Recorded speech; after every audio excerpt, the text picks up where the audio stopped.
나와 너 그리고 우리의 목자 여호와 로이라는 제목으로 하나님의 말씀 함께 나누겠습니다. 시편 23편 1절 다 외웠으면 좋겠습니다. 다 함께 읽겠습니다. 시작.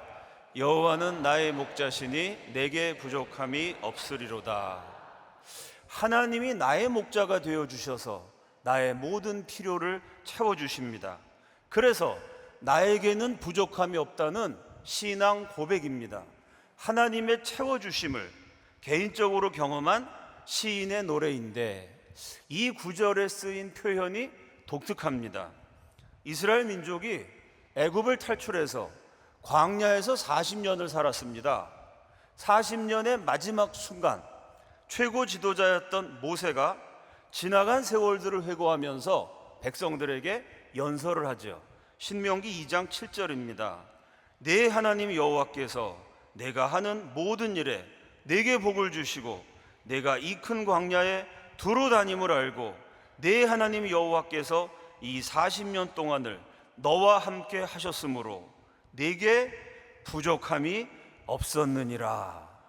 시편 23편에는 부족함이 없으리로다.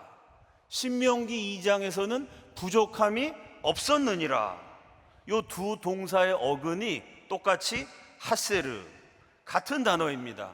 다시 말해서 나에게 부족함이 없도록 개인적으로 채워주신 하나님, 그 하나님이요 이스라엘 백성에게 부족함이 없도록 민족적으로 공동체적으로 채워주셨다는 말씀입니다. 다윗의 고백을 풀이하면 이런 내용입니다. 나의 하나님이 우리 선조들에게 우리의 지나간 역사 속에서 우리 민족에게 부족함이 없으셨던 것처럼 내게도 부족함이 없으리로다. 계속해서 시편 23편 2절입니다. 그가 나를 푸른 풀밭에 누이시며 쉴만한 물가로 인도하시는도다. 이 구절에 사용된 단어들도 역시 출애굽의 역사적 사건과 관련되어 있습니다. 출애굽기 15장 13절입니다.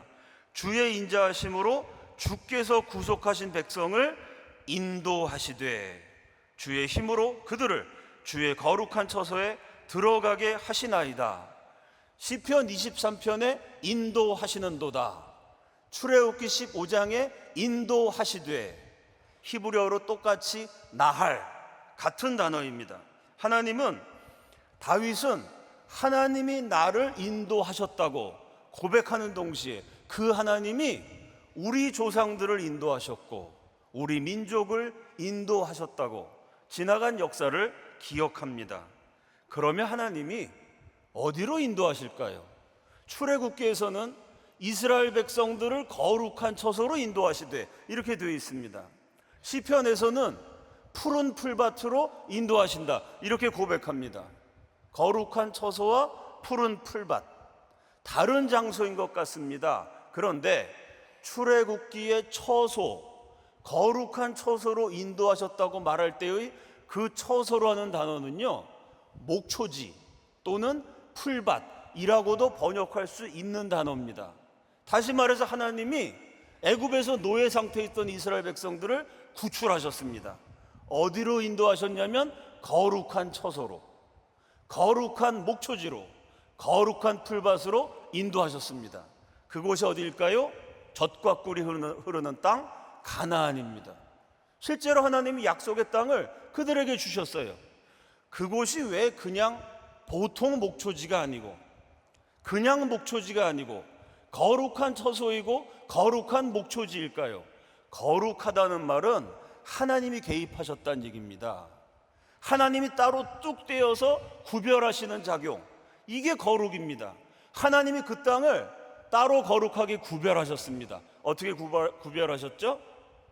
아브라함과 이삭과 야곱에게 이 땅을 너와 네 후손에게 주리라. 이 땅은 너희들의 몫이다. 하나님이 뚝 떼서 구별해서 이스라엘 백성에게 그 땅을 주겠다고 약속하셨습니다. 그래서 거룩한 목초지인 것이죠.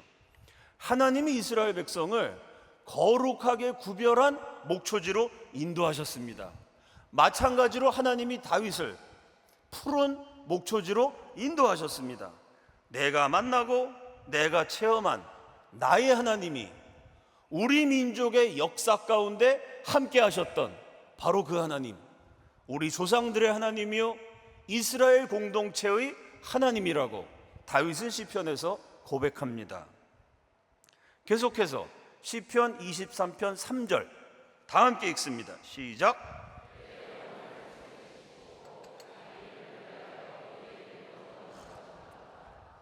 자기 이름을 위하여 레만 쉐모라는 단어도 다윗의 고백에 사용된 동시에 이스라엘 역사에도 등장합니다. 시편 106편 7절입니다. 우리의 조상들이 애굽에 있을 때 주의 기이한 일들을 깨닫지 못하며 주의 크신 은자를 기억하지 아니하고 바다 곧 홍해에서 거역하였나이다. 이스라엘 백성들이 출애굽 당시에 그 이후에 홍해에서도 하나님께 잘못한 게 많았습니다. 시편 106편이 뭐라고 말하냐면요, 하나님이 하시는 일을 깨닫지 못했고 하나님의 인자, 하나님이 얼마나 사랑하시는지를 기억하지도 못했고 심지어 하나님께 거역하고 반항했다고 증거합니다. 그러면 마땅히 벌을 받아야 합니다. 하나님이 그들을 버리셔도 할 말이 없어요. 그런데 하나님이 거역하는 백성들을 끝까지 품으셨습니다. 끝까지 포기하지 않으셨어요. 마침내 그들을 구출해 내셨습니다. 왜 그러셨을까요? 그 다음 구절 시편 106편 8절입니다. 다 함께 읽습니다. 시작.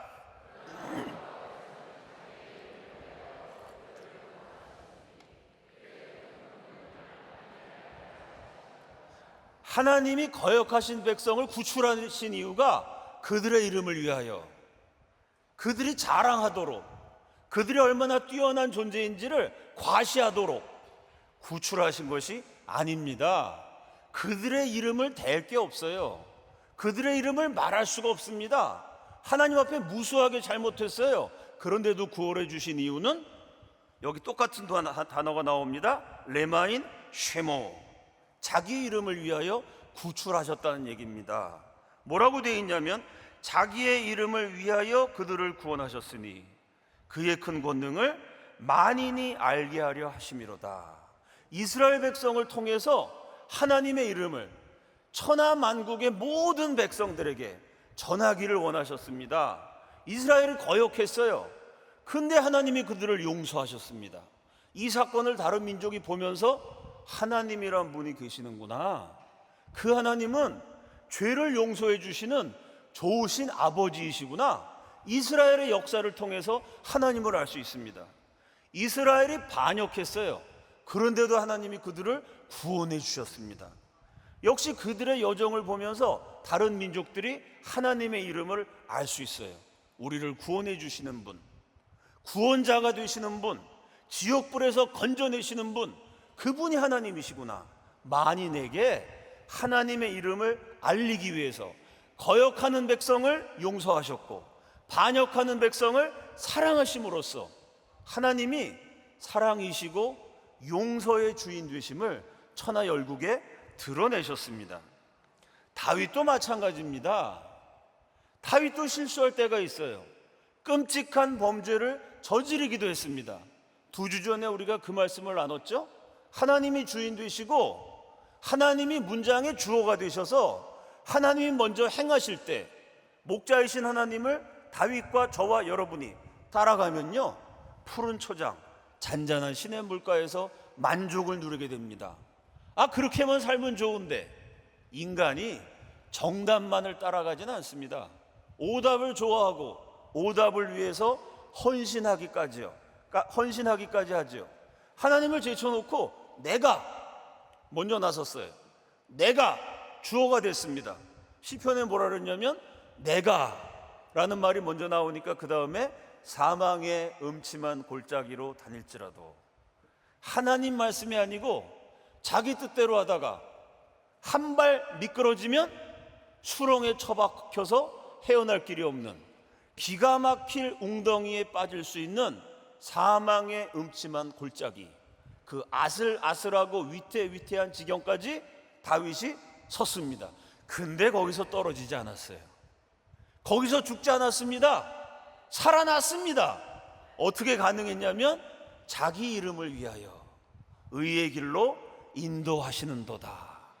산전수전 공중전 다 겪으면서요, 까딱 잘못하면 망하고 멸망해서 없어져 버릴 뻔했는데 그 숱한 위기에서 살아남은 신앙의 용장 다윗의 고백입니다. 내 이름을 위해서가 아니고, 내가 뛰어나서가 아니고, 나의 경건 때문이 아니고 자기 이름을 위하여. 그래도 내가 죄인인데, 내가 잘못했는데, 하나님 앞에 끔찍한 죄악을 저질렀는데, 그래도 내 백성이라고, 나의 자녀라고, 다윗의 인생 위에 하나님 믿는 사람이라는 명찰이 붙어 있다는 이유로 하나님이 나를 살려주시고, 하나님이 나를 건져주시고, 하나님이 나를 이제까지 인도해 주셨다고 다윗은 시편 23편에서 고백했습니다. 그 다윗을 다른 사람들이 보면 뭘 느낍니까? 우리가 오늘날 다윗의 인생을요, 성경을 통해서 목격하면서 어떤 교훈을 배웁니까? 야, 하나님이 이렇게 다윗과 함께 하셨구나, 다윗을 용서하셨구나, 다윗을 버리지 않으셨구나, 나도 이 하나님을 믿어야 되겠다. 다윗을 통해서 하나님의 이름이 증거되는 것이고 하나님을 깨닫게 되는 것입니다. 이렇게 자기 이름을 위하여 레마인 쉐모 이스라엘 백성들을 구출하셨고 다윗을 살려내셨습니다. 정리해 봅시다. 시편 23편은 개인적인 체험을 노래합니다. 그런데 그 개인적인 체험을 표현하는 단어 하나하나가 모두 이스라엘 민족의 역사, 신앙 공동체와 연결되어 있습니다. 나에게 역사하신 하나님, 동시에 이스라엘 민족의 역사하신 하나님이셨습니다. 나의 삶에서 일하신 하나님은 동시에 우리의 신앙 공동체에서 일하시는 하나님이십니다. 신학자 서명수는 다음과 같이 해설합니다. 참다운 신앙 고백은 개인적인 차원에 머물지 않고 공동체적인 차원과 늘 연결되어야 한다. 이 시편 기자는 자신의 개인적인 신뢰와 확신, 감사를 표명함에 있어 출애굽과 광야 사건을 염두에 두고 표현하고 있다. 이것은 한 개인의 신앙 고백이 결코 개인적인 차원으로만 국한되지 않고 공동체적인 차원과 연결되어야 한다는 것을 보여준다. 나는 나 혼자서만 존재하지 않습니다. 나에게는 너라고 부를 수 있는 대상이 필요합니다. 나와 너가 함께할 때 우리라는 공동체가 됩니다. 그래서 나의 목자이신 하나님은요, 나 혼자 있으라고 명령하지 않으셨습니다. 너라고 부를 수 있는 대상을 찾으라고 말씀하셨습니다. 너에게 가라고 말씀하셨습니다. 내가 너에게 가서 나의 목자이신 하나님을 전해야 합니다. 내가 너에게 나의 목자이신 하나님을 전할 때 그 하나님이 너의 목자가 되십니다.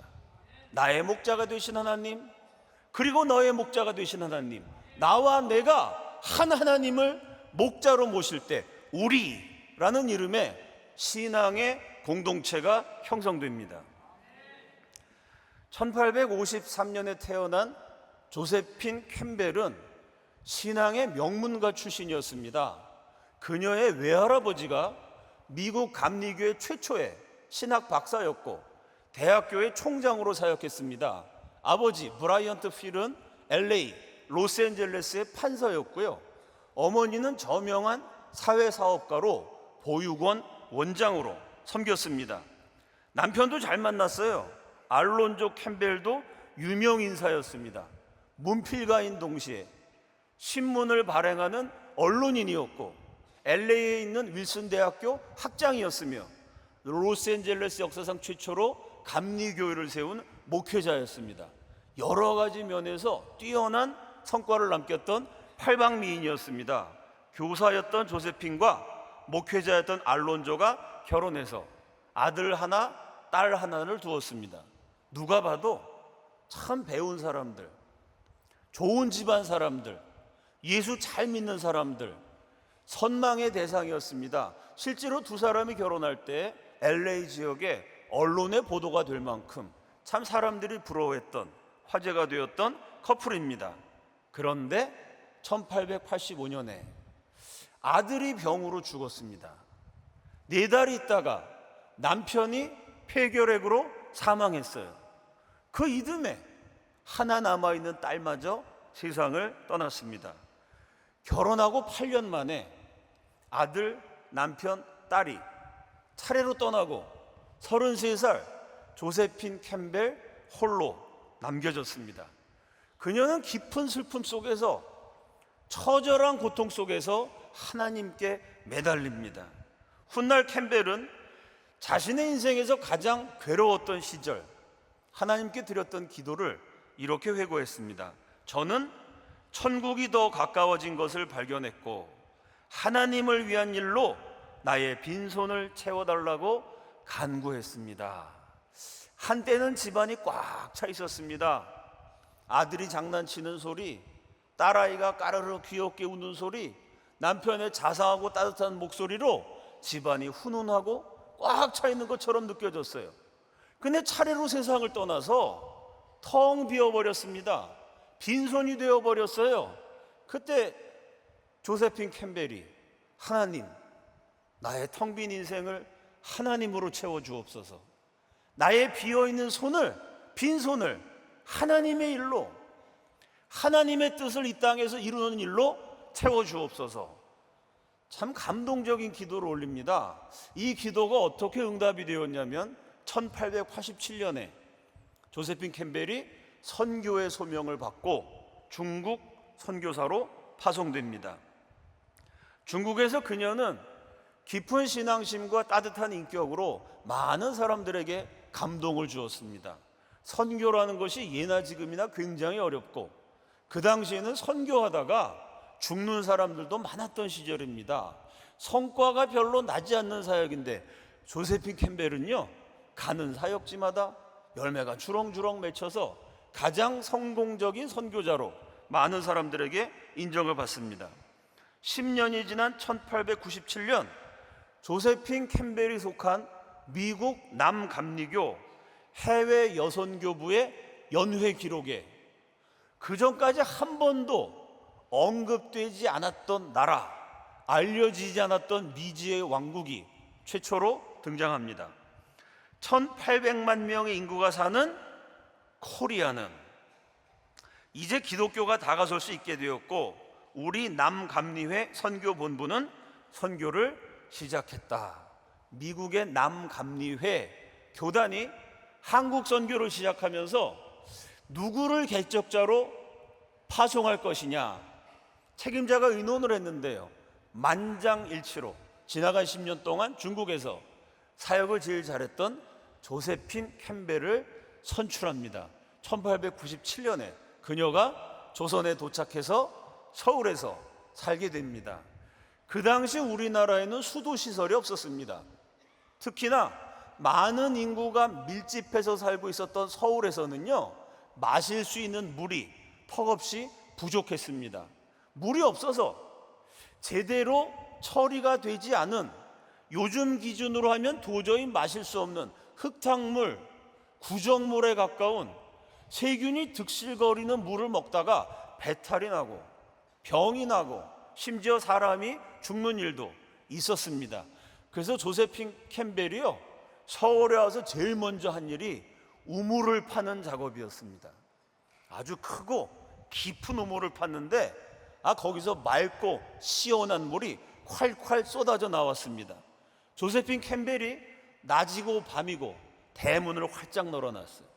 조선 사람들이 아무 때나 와서, 아무나 와서 그 맑고 시원한 우물물을요 마음껏 마시겠습니다. 사람들이 물 들어오면 그 사람들하고 대화를 나누면서 복음을 증거했습니다. 캠벨은 주로 여성과 아이들을 위해서 사역했습니다. 그녀가 세운 학교가 배화학당, 오늘날의 배화여자대학교입니다. 초창기의 학생들은 거의 대부분 고아이거나 하인과 하녀의 자식들이었습니다. 길거리에 버려진 애들, 그런 애들 주워다가 학교를 세웠어요. 엄마 아버지가 하인 하녀 양반집에 상놈으로 일하러 갑니다. 그러니까 자식들을 돌볼 새가 없어요. 이 자식들을 고아원처럼 생각해서 배화학당에다가 맡겼습니다. 여러분, 어린 아이들이요, 자동적으로 똥오줌을 가리지는 못합니다. 부모가 똥 싸는 거, 오줌 싸는 거 하나하나 가르쳐주고 훈련시켜야 됩니다. 애 키우는데 배변 훈련이 중요하잖아요. 근데 애들을 길거리에 버렸어요. 부모가 하인 하녀라서 애들을 돌볼 틈이 없습니다.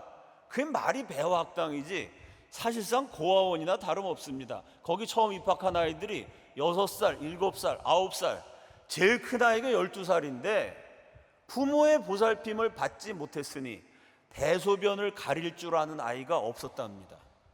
그 기숙사를 만들어 놓고 애들하고 조세핀 캠벨이 애들 키우면서 같이 살았어요. 아침에 기숙사를 한 바퀴 쭉 돌면은 냄새가 진동합니다. 밤사이에 아이들이 이불에다가 오줌 싸고 똥 싸고. 그거 어떻게 하겠어요? 선교사가 맨날 애들이 오줌 싸고 똥 싼 이불 빨래 하는 겁니다. 애들이 막 싸놨으니 몸이 더럽잖아요. 머리끝부터 발끝까지 깨끗하게 씻겨줍니다. 말이 선교사죠. 우물 파고 똥기저귀 갈아주고 냄새나는 이불 빨고 벌레가 득실득실거리는 안 씻은 애들 목욕시켜주고 가정주부나 엄마 같은 모습이었습니다. 캠벨이 여성들에게 열심히 전도했는데요, 캠벨이 한 말 가운데 여자들에게 충격을 준 단어가 있었습니다. 무슨 말인가 하면 영혼이었습니다. 그 시절의 여자는요, 노예나 물건처럼 취급당했습니다. 남자가 시키는 대로 하는 거지 무슨 자유를 가진 사람 대접을 받지 못했습니다. 대부분의 여자들이 자신에게 영혼이 있다는 사실을 몰랐습니다. 영혼이라는 게 있는 영적인 존재라는 사실을요, 캠벨한테서 처음 배웠어요. 그런 시절의 여자들에게 캠벨은 여자에게도 영혼이 있고 하나님이 창조하신 영적인 고귀한 존재이고 그 영혼의 목자이신 하나님 믿어야 된다고 열심히 복음을 증거했습니다. 여자에게는 이름도 없었습니다. 김씨 부인, 이씨 딸, 남편이나 아버지와 연관되어서 여자를 불렀지요. 그 여자를 고유한 인격체로 그 사람을 지칭하는 그 사람만의 이름 같은 거 지어주지 않았습니다. 딸이 많은 집에서는 첫째, 둘째, 셋째 이렇게 불렀지, 그거면 사람 대접도 받지 않는 그 여자애들 이름 하나하나 지어주는 그런 문화는 없었던 시대입니다. 캠벨이 이름 없는 조선 여자들에게 이름이란 것을 만들어서 선물해 줍니다. 중국에서 성공적으로 사역했던 캠벨은 조선에서도 계속해서 열매를 거둡니다. 오늘날의 배화여자대학교, 호수돈 학교, 감리교단의 유서 깊은 교회들이죠. 종교교회, 자교교회, 석교교회, 광희문교회, 수표교교회, 이런 교회들 기관에 캠벨이 사역했던 발자취가 지금도 남아 있습니다. 동료 선교사였던 저다이는 이렇게 말했습니다. 캠벨 부인 혹은 그녀와 사역하는 사람들을 통해서 기독교를 처음으로 알게 된 여성과 어린아이들이 서울의 서북 지역에 얼마나 되는지 헤아리는 것은 불가능할 것이다. 이거는 출근 시간에 출근해갖고 복음 증거하고 퇴근하는 게 아니고요, 아예 같이 살아요. 하루 종일 돌봐주면서 복음을 증거합니다. 서울의 서북 지역이 주된 선교지였는데 캠벨과 그녀와 한 팀이 되어서 가족처럼 함께 일했던 그 선교팀을 통해서 얼마나 많은 여자들, 아이들, 여자나 아이나 그 당시에는 참 멸시당하는 참 가련한 존재들이었습니다. 그 밑바닥과 같은 인생들이 얼마나 많이 예수를 믿게 됐는지는 그거는 숫자를 헤아릴 수 없다. 동료 선교사의 평가입니다. 유능한 사역자와 인격자로 존경받았던 캠벨이 59세가 되었을 때 중요한 결정을 내립니다. 59세면 오늘날에도 적지 않은 나이입니다.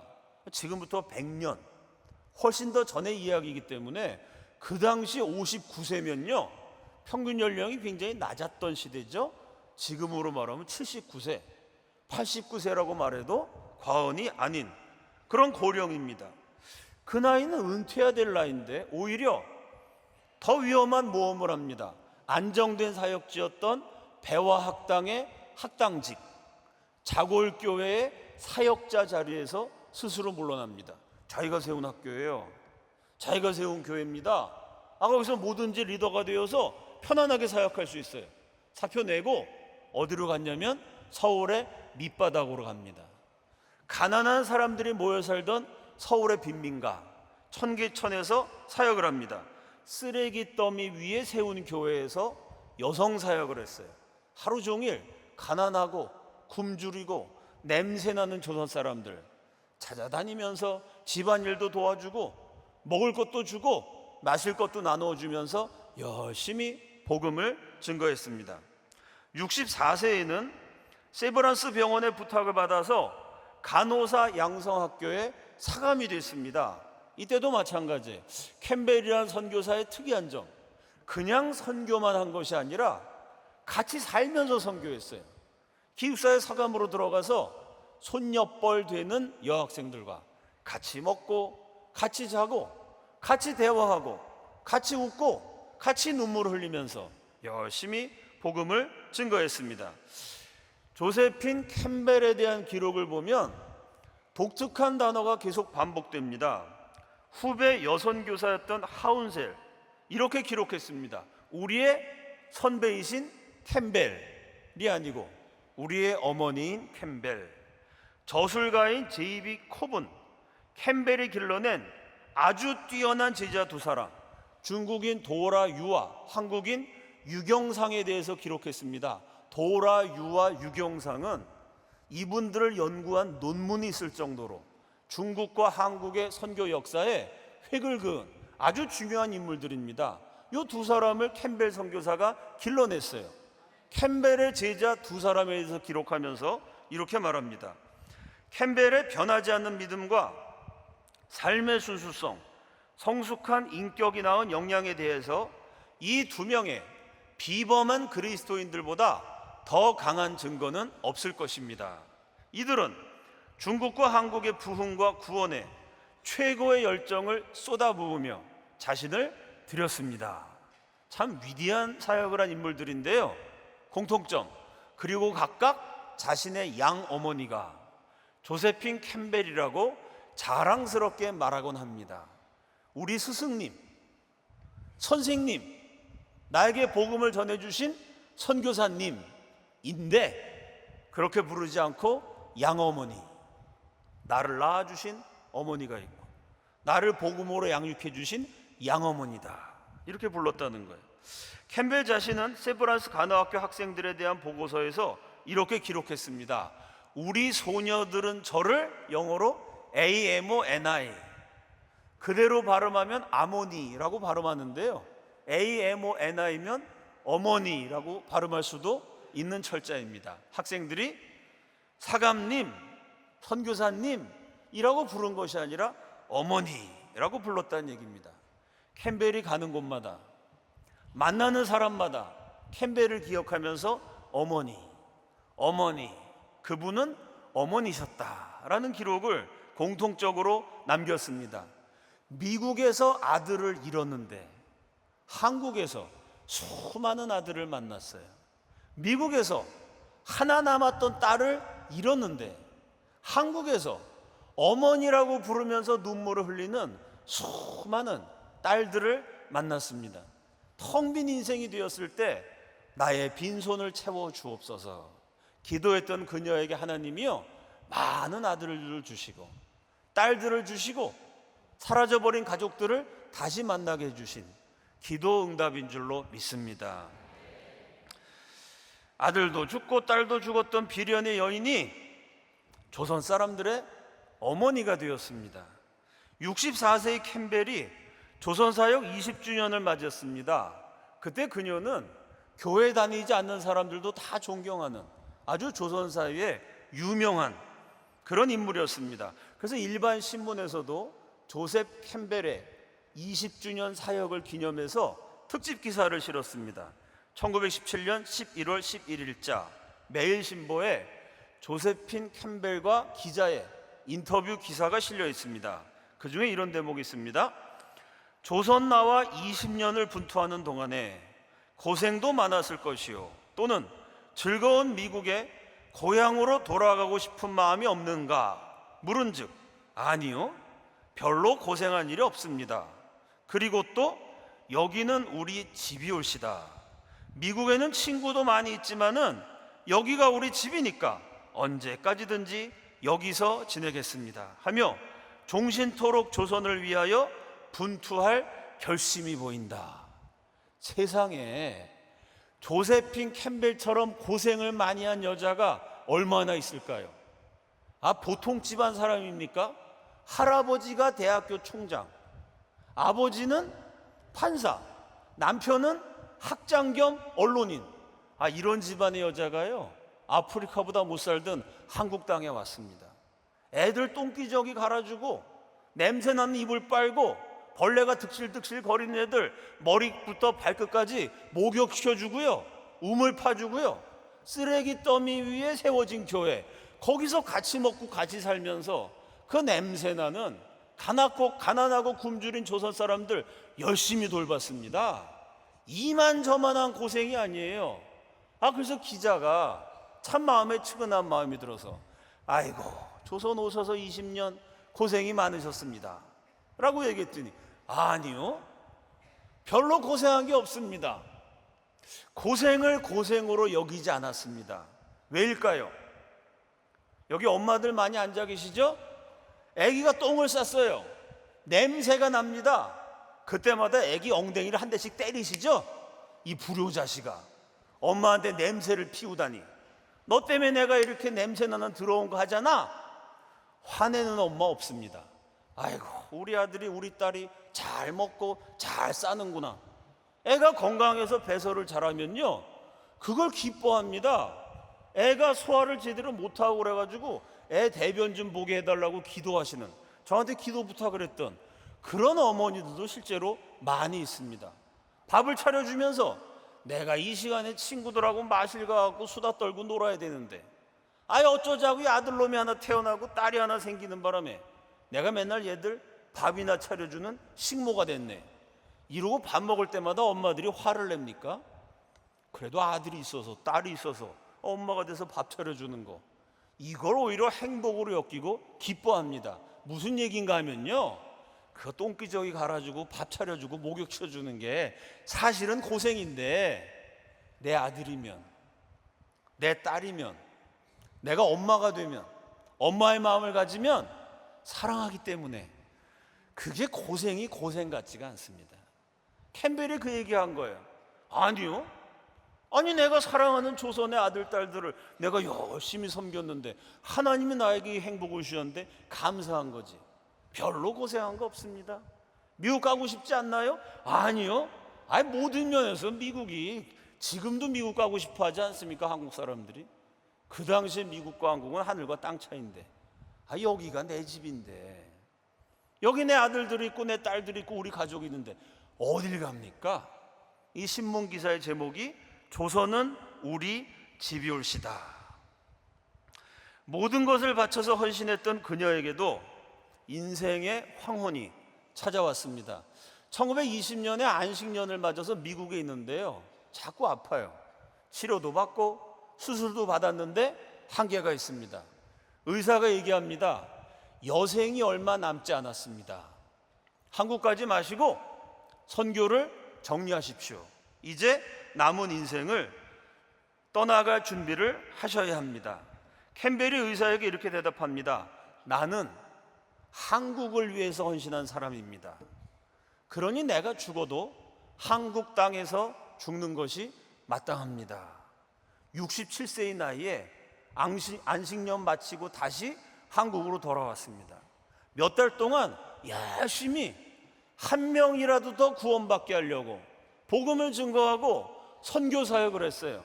몇 달 지났는데 더 이상 몸이 버티질 못합니다. 병원에 입원을 했어요. 몸을 움직일 수 없는 상황에서 병원의 침대 위에서도 계속해서 선교 사역을 했습니다.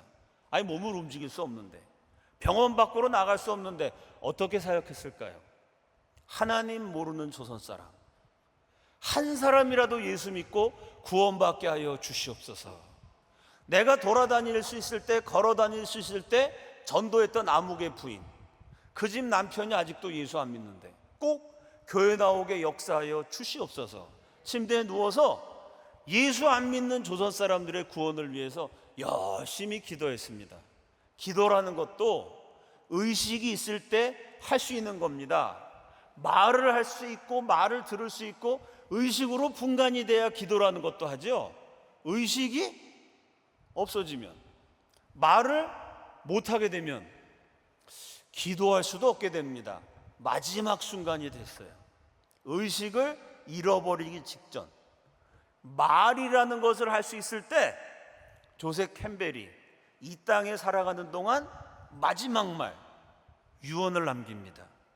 저는 한국인들을 너무나 사랑합니다. 그들을 위해서라면 어떤 일이라도 하겠어요. 필요하다면 생명도 내어주겠습니다. 아들을 잃고 남편을 잃고 딸마저 잃은 여인이요, 하나님께만 매달렸습니다. 하나님이 그녀의 목자가 되셔서 가장 좋은 길로 인도하셨어요. 가장 많은 아들과 딸들이 기다리고 있는 곳으로, 거룩하게 구별한 목초지로 조세핀 캠벨을 하나님이 인도하셨습니다. 거기가 어디인가 하면 조선 땅이고 한반도이고 오늘날의 대한민국입니다. 조세핀 캠벨이 자신의 목자이신 하나님을 우리 민족에게 전해주었습니다. 그녀의 눈물겨운 헌신이 있었기 때문에 이스라엘의 목자, 다윗의 목자, 미국인들의 목자, 조세핀 캠벨의 목자이셨던 그 하나님이 한국인들의 목자가 되시고 우리 민족의 목자가 되시고 대한민국의 목자가 되셨습니다. 사랑하는 여러분, 하나님이 나의 목자시라면 우리는 그 하나님을 전해야 합니다. 하나님이 목자이신데 그것도 모르고 목자 없는 양처럼 길을 잃고 헤매는 사람들이 얼마나 많은지 모릅니다. 방황하는 인생들에게, 목자가 없어서 굶주리고 고통스러운 사람들에게 목자이신 하나님을, 그 하나님의 사랑을, 그 하나님의 은혜를, 그 하나님의 포기하지 않으시는 은총을 저와 여러분이 전해야 합니다. 너라고 부를 수 있는 대상을 찾아야 하고 너에게 가야 합니다. 나의 목자이신 하나님을 너에게 전해서 그 하나님이 너의 목자가 되셔야 합니다. 나의 목자이신 하나님, 그리고 내가 복음을 증거해서 너의 목자가 되신 하나님, 같은 하나님을 목자로 섬기면서 나와 너는 우리라고 부를 수 있는 신앙의 공동체를 이루게 됩니다. 그리고 하나님의 뜻이 하늘에서 이루어진 것처럼 이 땅에서도 이루어집니다. 복음을 전하고 사랑을 전하며 목자이신 하나님을 증거하는, 그래서 영혼의 열매를 맺는 금난교회의 가을이 되기를 예수 그리스도 이름으로 축원합니다. 다 함께 기도하겠습니다. 복음을 전하고 사랑을 실천하여 영혼을 구원하는 도구로 쓰임받게 하여 주시옵소서. 한 번 사는 인생입니다. 하나님의 뜻을 이 땅에서 이루어서 생명을 구원하는 하나님의 사람으로 이 가을에 쓰임받게 하여 주시옵소서. 주여 한번 외치시고 다 함께 통성으로 기도합니다. 주여.